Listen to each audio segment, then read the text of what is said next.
حضرت صلی اللہ علیہ وسلم لوگوں میں تشریف فرما تھے کہ آپ کے پاس ایک شخص آیا اور پوچھنے لگا کہ ایمان کسے کہتے ہیں؟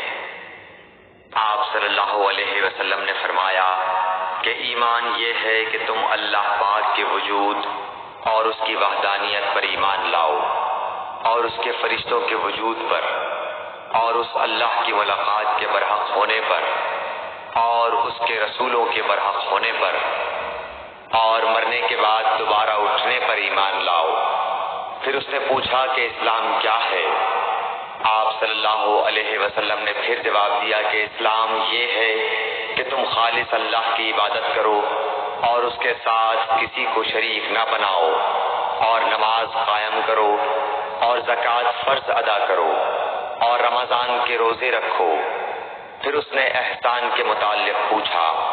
آپ صلی اللہ علیہ وسلم نے فرمایا، احسان یہ ہے کہ تم اللہ کی عبادت اس طرح کرو گویا تم اسے دیکھ رہے ہو۔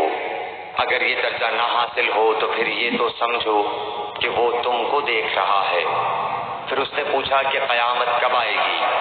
آپ صلی اللہ علیہ وسلم نے فرمایا کہ اس کے بارے میں جواب دینے والا پوچھنے والے سے کچھ زیادہ نہیں جانتا، البتہ میں تمہیں اس کی نشانیاں بتلا سکتا ہوں۔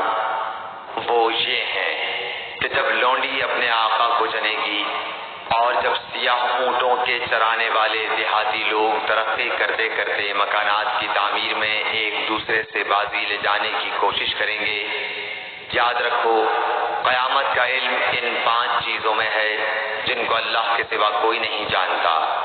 پھر آپ صلی اللہ علیہ وسلم نے یہ آیت پڑھی کہ اللہ ہی کو قیامت کا علم ہے کہ وہ کب ہوگی۔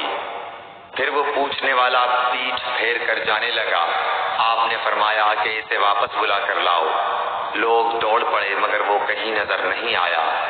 آپ صلی اللہ علیہ وسلم نے فرمایا کہ یہ جبرائیل علیہ السلام تھے جو لوگوں کو ان کا دین سکھانے آئے تھے۔ صحیح بخاری حدیث نمبر 50۔